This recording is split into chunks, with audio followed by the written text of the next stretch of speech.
Welcome to my channel. Krishna Dvaipayana వేద వ్యాస విరచిత శ్రీ విష్ణు సహస్రనామ స్తోత్రం 43 మరియు 44 శ్లోకముల యొక్క అర్థ వివరణ.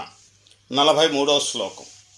రామో విరామో విరజో మార్గో నేయో నయో నయః వీరః శక్తిమతాం శ్రేష్టో ధర్మో ధర్మ విరుత్తమః. 43వ శ్లోకంలోని మొదటి నామం అనగా 394వ నామం రామః. నిత్యానంద చైతన్యములో సదా రమించువాడు ఈయన. యోగులలో వెలుగొందు శాశ్వతమైనటువంటి బ్రహ్మానందకరమైనటువంటి ఆత్మయే విష్ణుమూర్తి. దశరథ పుత్రునిగా మనోహరమైన రామునిగా అవతారమును దాల్చిన వాడు ఈయన.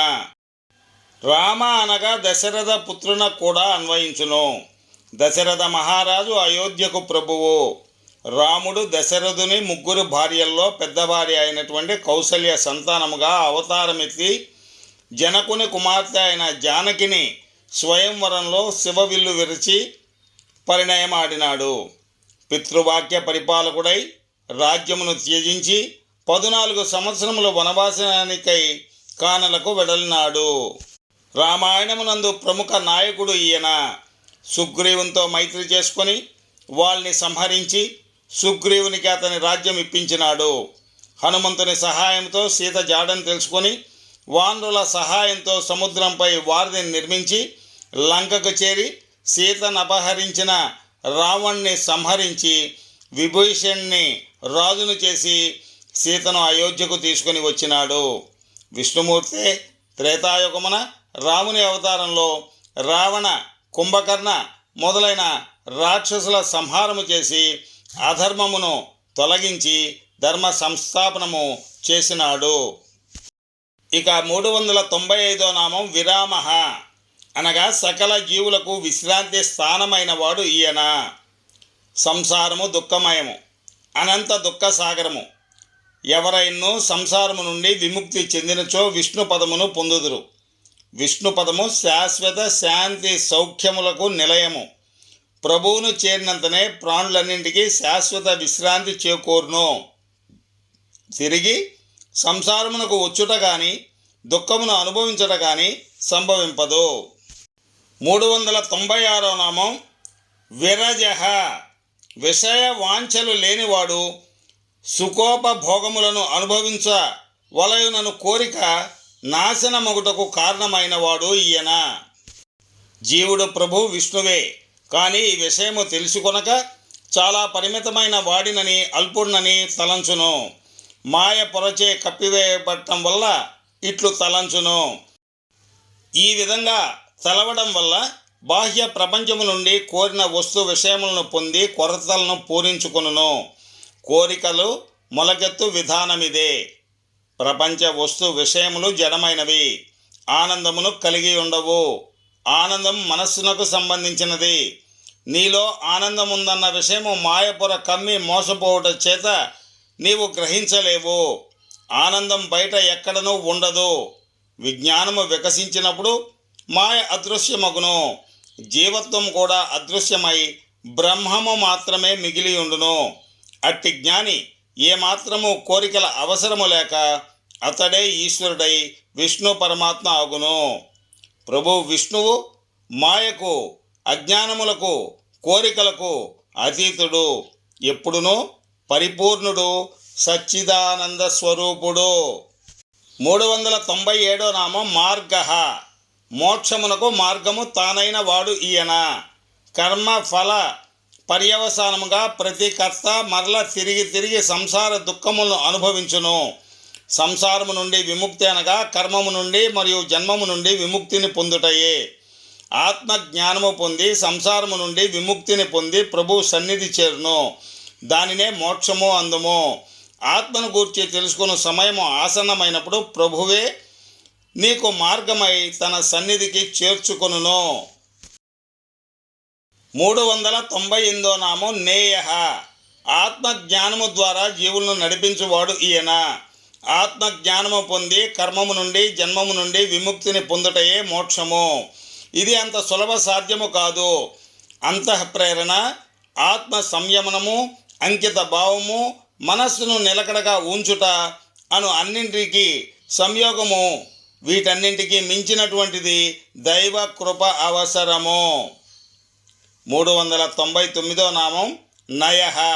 జీవులను నడిపించి పరమపద స్థితికి కొనిపోవువాడు ఈయన.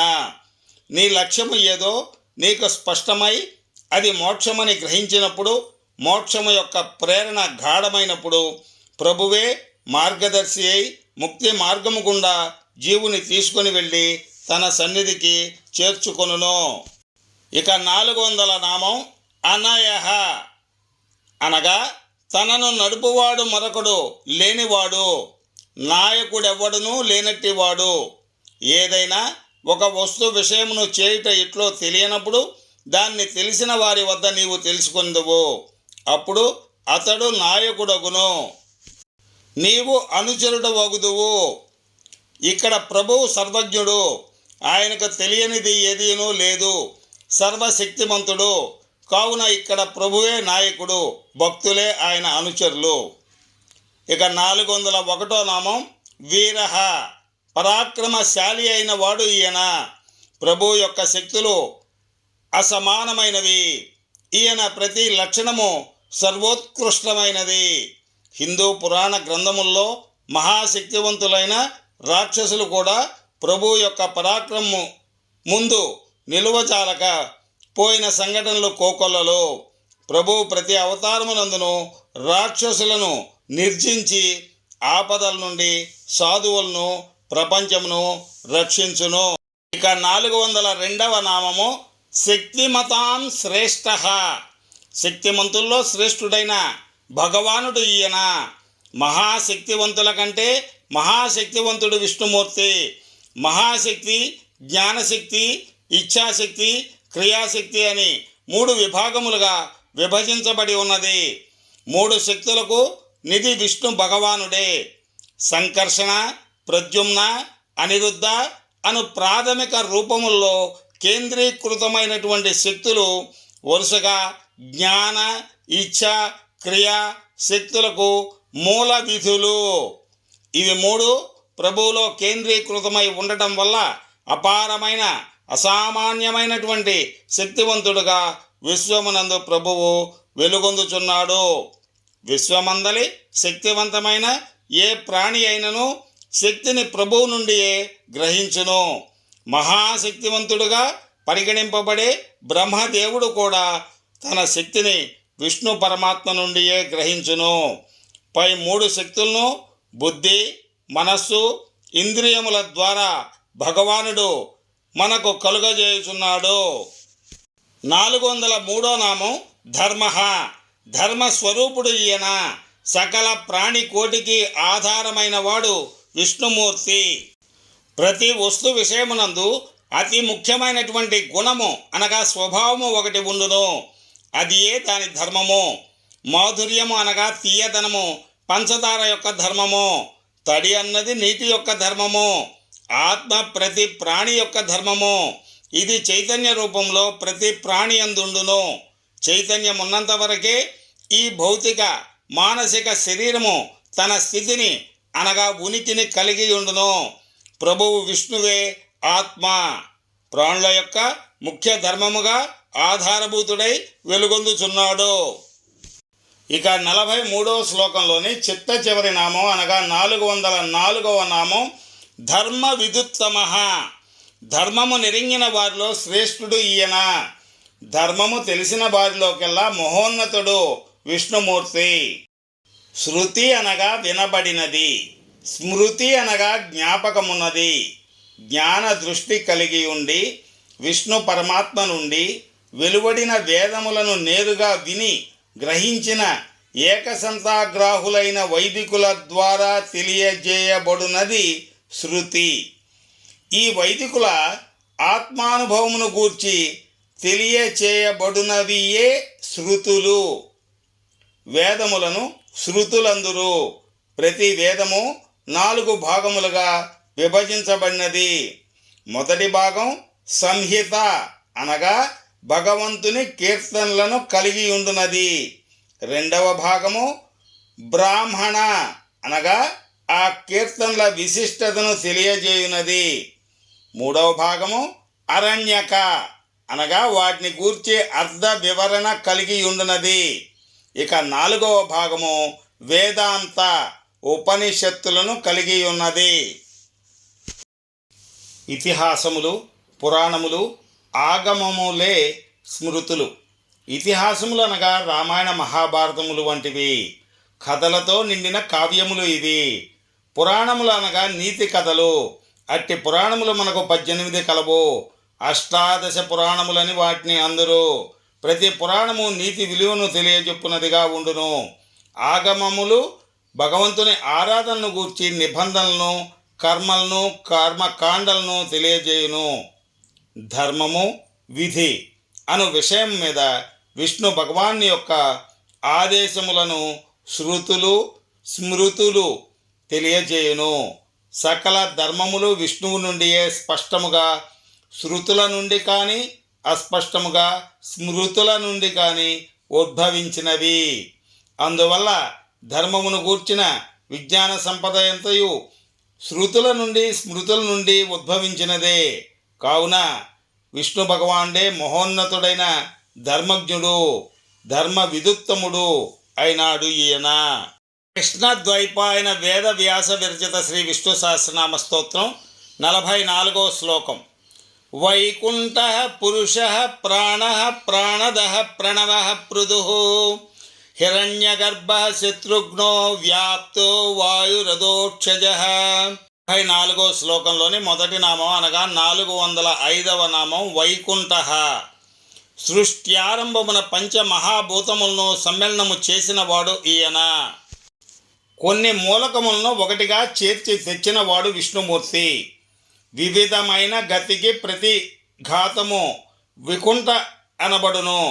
వికుంఠకు కర్త వైకుంఠుడు అనగా అతడు భూమిని నీటితోనూ, ఆకాశమును గాలితోనూ, గాలిని అగ్నితోనూ కలగలిపి సృష్టి ప్రారంభ దశలోనే పాంచభౌతిక పదార్థముగా రూపొందించినాడు. వైకుంఠ అనగా ఇంకొక అర్థము కూడా కలదు. పరిమితమైన వాడు కాదనియు, లేక వ్యక్తులను అధర్మ మార్గముల వైపు పయనించకుండా నిరోధించువాడనియు అర్థములు కలవు. ఇక 406వ నామం పురుష. సమస్త వస్తు విషయములు సృష్టికి పూర్వమే స్థితిని కలిగి ఉన్నవాడు ఈయన. ఉపనిషత్తులు ఈ విధంగా చెప్పి ఉన్నాయి. ఎవడైతే సమస్త జగత్ సృష్టికి పూర్వమే స్థితిని కలిగి ఉన్నాడో అట్టివాడే పురుషుడు. చైతన్యము దానికదే సృష్టించబడినది. ఆ తరువాతనే దాని నుండి సమస్త వస్తు విషయములు ఆవిర్భవించినవి. పాప వినాశకుడు అని మరొక అర్థము కలదు. ప్రతి మనస్సునందును కొంత చెడు ఉండును. రాగద్వేషములు, అరిషడ్వర్గములు అనగా కామ, క్రోధ, లోభ, మోహ, మద, మాత్సర్యముల వంటి దుర్గుణములు. ఇట్టి దుర్గుణములు పాపములు చేయుటకు హేతువులగును. ఇట్టి చెడు నడవడి అజ్ఞానము కారణముగా సంభవించును. అట్టి అజ్ఞానము విజ్ఞానము వలనే అంతమగును. విష్ణు భగవాన్ని కృప కలిగినప్పుడు ఆత్మజ్ఞానము వికాసము చెంది అతని పాపములు పటాపంచలగును. జీవుడు తానే కర్తనని భావించి చెడ్డ పనులు చేసి పాపములకు పాత్రుడగును. అతడు ఎప్పుడైతే తానే బ్రహ్మము, అన్యము కాదు అని గుర్తించినప్పుడు, తాను అకర్తనని మాత్రమే భావించినప్పుడు సంచిత కర్తృత్వమునకు కారణభూతమైనటువంటి జీవత్వము అదృశ్యమగును. బ్రహ్మము మాత్రమే మిగిలిపోవును. స్వకీయమైన వ్యక్తులు ఎప్పుడైతే అక్కడ అసలే లేరో సంచిత పాపములన్నీ అదృశ్యమగును.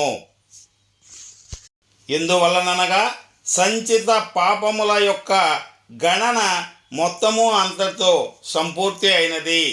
ఆ విధముగా ప్రభువు సంచిత పాపములన్నింటినీ వినాశనము చేయు ఆత్మజ్ఞానమును ఒసంగును. మరొక అర్థం భౌతిక మానసిక శరీరమునందు నివసించువాడు ఈయన.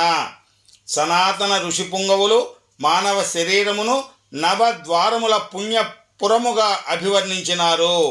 ఇట్టి నవద్వార పుణ్యపురమునందు ప్రభు అంతర్యామిగా నివాసముండును కనుక అతనికి పురుషుడని పేరు. 407వ నామం ప్రాణః. ప్రాణ రూపమున చేష్ట కలిగించువాడు ఈయన. ప్రాణ రూపములో విధులను నిర్వర్తించువాడు విష్ణుమూర్తి. ప్రతి ప్రాణి యందును ప్రభు విష్ణువు జీవమునిచ్చు శక్తిగా వ్యవహరించుచున్నాడు. ప్రాణః అనగా క్షేత్రజ్ఞుడనియు అర్థము కూడా కలదు. ఈ భౌతిక మానసిక శరీరమే క్షేత్రము. ఇట్టి క్షేత్రమును గూర్చి పరిపూర్ణముగా తెలిసినవాడు క్షేత్రజ్ఞుడు. ప్రతి భౌతిక మానసిక శరీరమునందు అంతర్యామిగా ఉన్నవాడు క్షేత్రజ్ఞుడు. ఈ అంతర్యామి విష్ణు పరమాత్మయే కాని మరొకరు కాదు. 408వ నామం ప్రాణదః. ప్రాణమును ప్రసాదించువాడు, ప్రాణములిచ్చువాడు అని అర్థం. ప్రళయ కాలమందు సకల ప్రాణుల ప్రాణములను తీసుకునివాడు ఈయన. ప్రళయ కాలమందు అన్ని జీవరాశుల ప్రాణములను అనగా చలనములను తీసుకును. ప్రళయ సమయంలో అన్ని ప్రాణులను సూక్ష్మాతి సూక్ష్మ రూపంలోనికి మార్చి తనలోనే ఇముడ్చుకును. మరల ప్రభవ సమయములో అన్నింటినీ యథారూపములో విశ్వములోనికి విడుదల చేయును. అప్పటి వరకు అన్ని ప్రాణులు సూక్ష్మాతి సూక్ష్మ రూపములో చలనము లేకుండా ప్రభువులోనే ఇమిడియుండును. 409వ నామం ప్రణవః. ఓంకార స్వరూపుడు ఈయన. ఓం అను రూపంలో ఆరాధించబడువాడు విష్ణుమూర్తి. ఓం అన్నది ప్రణవమని వేదములు చెప్పుచున్నవి. ఓంకారమే బ్రహ్మము, శబ్ద బ్రహ్మము. ప్రభువు విష్ణువే బ్రహ్మము, ఆయనయే ప్రణవము. వేదముల చేత ప్రణమిల్లబడువాడు అని మరొక అర్థం చెప్పుచున్నది. బ్రహ్మ మానస పుత్రులు నలుగురిలో ఒకడైనటువంటి సనత్ కుమారుడు ఈ విధంగా చెప్పి ఉన్నాడు. పూజనీయములైనటువంటి వేదములు కూడా ప్రభు విష్ణు పరమాత్మకు సాష్టాంగ దండ ప్రణామములను ఆచరించును. తండ్రి ముందు అతని పుత్రుడు పూజ్యభావంతో ఎట్లు ప్రణమిలునో అట్లే విష్ణువు నుండి వెలువడిన చతుర్వేదములు ఆ పరమాత్మకు సాష్టాంగ నమస్కారము చేయును. అందుచేత సనత్ కుమారుడు విష్ణు భగవానుడే ప్రణవ స్వరూపుడు అని చెప్పి ఉన్నాడు. 410వ నామం పృథుః. ప్రపంచ రూపమున విస్తరించిన వాడు ఈయన. విష్ణు పరమాత్మ ఈ అనంతమైన విశ్వమును సృష్టి చేసినాడు. తనంతట తానే విశ్వరూపుడుగా ఈ అనంత విశ్వమంతటా విస్తరించినాడు. ఈ విశ్వరూపుడే ఈ సమస్త విశ్వమును తనలో ఇముడ్చుకొని ఉన్నాడు. ఇక 411వ నామం హిరణ్య గర్భః. బ్రహ్మదేవుని పుట్టుకకు కారణమైన వాడు ఈయన. బ్రహ్మదేవుడు బంగారు గుడ్డు నుండి ఉద్భవించినాడు. బ్రహ్మదేవుడు హిరణ్య గర్భుడని కూడా పిలువబడుచున్నాడు. ఈ బంగారు గుడ్డు విష్ణు పరమాత్మ సంకల్పం మాత్రమునే ఉద్భవించినది. ఈ బంగారు గుడ్డు అనగా బ్రహ్మాండము పుట్టుకు విష్ణు పరమాత్మ కారకుడైనందున అతడు కూడా హిరణ్య గర్భుడైనాడు.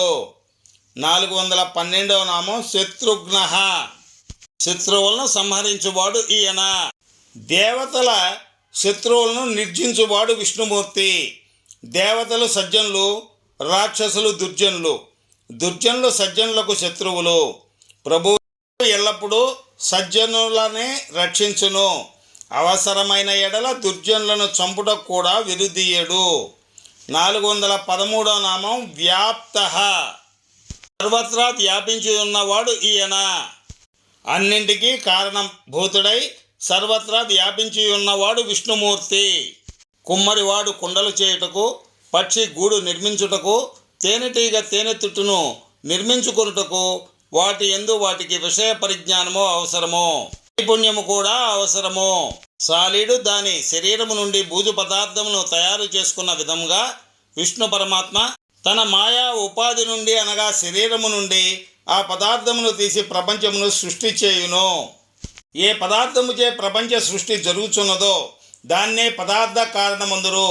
ఒకసారి ప్రభువే పదార్థ కారకుడని నీవు మెచ్చుకొనిన ఎడల అతడే ఈ విశ్వమంతటా ప్రతి వస్తు విషయ పదార్థమునందు నిండి ఉన్నాడని గ్రహించగలవు. అతడే ఆకాశము, వాయువు, అగ్ని, జలము, భూమి. నీ భౌతిక మానసిక శరీరముతో సహా ఈ విశ్వాంతరాళమునందును ఈ అనంత కాల ప్రవాహమునందును ఏది అయినను కలిసిగట్టుగా నెలకొని ఉన్నవి అంటే అది ప్రభువు వల్లనే. ఆ విధంగా సృష్టికి కారకుడైనటువంటి వాడును ఆ సృష్టి అంతటా పరిపూర్ణముగా వ్యాపించి ఉన్నవాడును ప్రభువు విష్ణువే. 414వ నామం వాయు. వాయు రూపమున ఉండి సకలమును పోషించువాడు ఈయన. వాయు రూపములో ప్రాణములను నిలుపువాడు అని అర్థము కలదు. ప్రభువు పంచమహాభూతములను సృష్టి చేసినాడు. వాటిలో వాయువు కూడా ఒకటి. సృష్టిలో భగవంతుని నుండి విడివడునది ఏదీనూ లేదు. కాబట్టి ప్రతి ఒక్క భూతము ప్రభువే అయినప్పుడు వాయువు కూడా ప్రభువే కదా. వాసనలను మోసుకొని వెళ్ళువాడు అని మరొక అర్థము కలదు. పరమాత్మ వాయు రూపంలో ఈ భూమండలంపై గల సకల ప్రాణికోటి యందును జీవములను నెలకొల్పినాడు. అంతేకాక వాయువునకు వాసనలను మోసుకొని పోవు శక్తిని కూడా ప్రసాదించినాడు. ఇక 44వ శ్లోకంలోని చిట్ట చివరి నామం అనగా 415వ నామం అధోక్షజ. స్వరూప స్థితి నుండి ఎన్నడూనూ జారని వాడు ఈయన.